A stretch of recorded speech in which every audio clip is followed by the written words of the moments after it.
അധ്യാപകനായിരുന്നു, മലയാളം അധ്യാപകനായിരുന്നു. മാഷ് നമ്മുടെ സാഗർ കോളേജിൽ ശശി മാഷെ കുറിച്ച്. അതെ, ശശി മാഷ് നമ്മുടെ സഖാവ് CH കണാരൻ്റെ കേരളത്തിന്റെ അന്ന് സംസ്ഥാന അധ്യക്ഷനായി, സെക്രട്ടറിയാണ്. ഈ ശശി മാഷ് SFI സംസ്ഥാന സെക്രട്ടറി. അതെ, സംസ്ഥാന സെക്രട്ടറി ആയിരുന്നു. ആ ഒരു കാലത്ത് അദ്ദേഹം പിന്നെ അഡ്വക്കേറ്റായി പിന്നെ വന്നിട്ട് ഇവിടെ തുടങ്ങിയ സ്ഥാപനമാണ് സാഗർ കോളേജ്. സാഗർ കോളേജിന്റെ വളർച്ച എന്ന് പറയുന്നത് അതിഭയങ്കര 2,000-3,000 കുട്ടികളാണ് പഠിച്ചത്. ഇത് കാലത്ത് അവിടെ പഠിച്ചാണ് എൻ്റെ സ്റ്റുഡന്റ് ആണ് അതൊരു കാലം.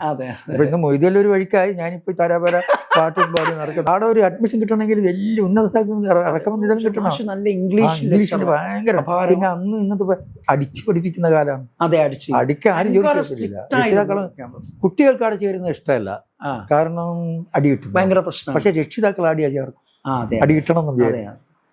പിന്നെ സംഘടനാ രംഗത്തൊക്കെ ഉള്ളത് കൊണ്ട് അതിന്റെ ഓർഗനൈസ്ഡ് ആണ് ആ സ്ഥാപനം. അദ്ദേഹത്തിന്റെ മരണം പെട്ടെന്ന്. അദ്ദേഹത്തിന്റെ ഓർമ്മക്ക് വേണ്ടിയിട്ടാണ് ഞാൻ ഇതുവരെ അമ്മക്കുയിൽ ഓടും മേഘങ്ങളെ ഒരു ദൂത് പോകാമോ, പോകും വഴിയല്ലയോ